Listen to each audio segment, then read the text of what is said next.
When we visited with the sheriff and with the city manager and with the mayor of a small town in Arizona named Yuma, Arizona.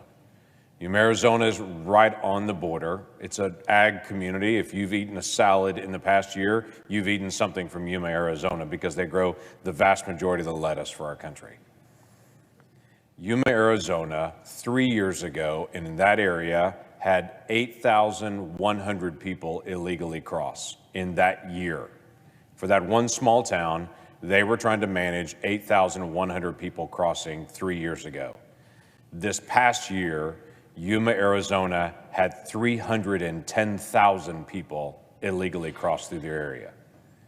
So in 3 years, they went from 8,000 people illegally crossing to 310,000 people illegally crossing in a year. They're overwhelmed. May I remind you, the mayor of New York is worried about an additional 40 to 50,000 people in New York City and having a difficult time absorbing that. Yuma, Arizona is trying to figure out how to absorb 310,000 people coming through their community. The issues are complicated and they're difficult, but they're not unachievable. It's an issue of how we're going to enforce the law. December is usually a down month for illegal crossings, and it is year after year after year until this year. This year, there was a record number of people illegally crossing in December. So instead of going down, it actually went up. We had 250,000 people illegally cross our southwest border in 1 month. That was last month in December. 250,000 people. This is a growing issue that requires attention. And it's not just the people issue, it's also all the other complications that come with it, because the Border Patrol is very clear. While we're managing this massive number of people coming from all over the world across that border, we can't go interdict drugs, we can't go interdict other things because we don't have the manpower to be able to do both.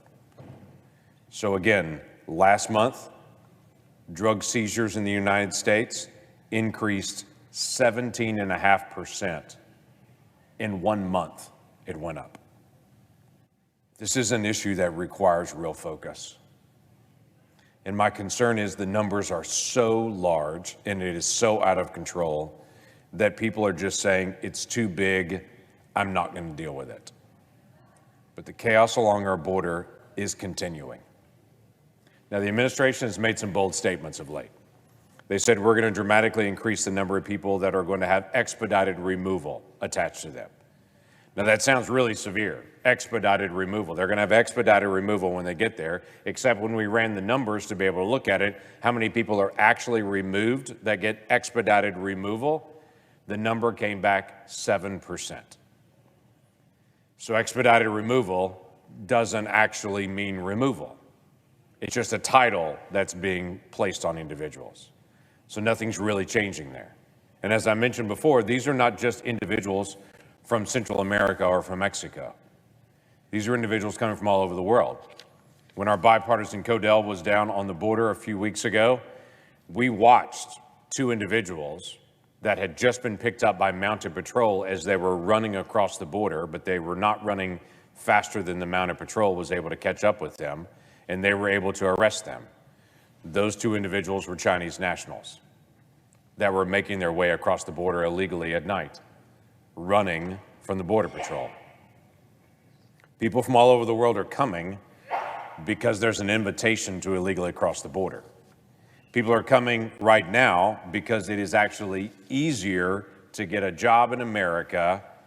If you're living in another country and you want to work in America, it is easier to get a job in America if you illegally cross. That's not just me saying that, that's the data saying that.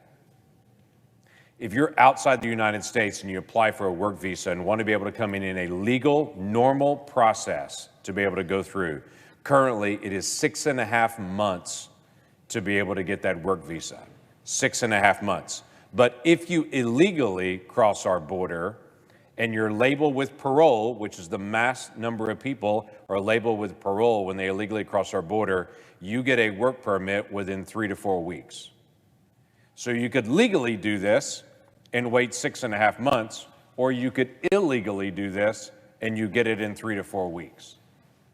Literally, this administration is incentivizing illegal activity with how they're setting up the work permits.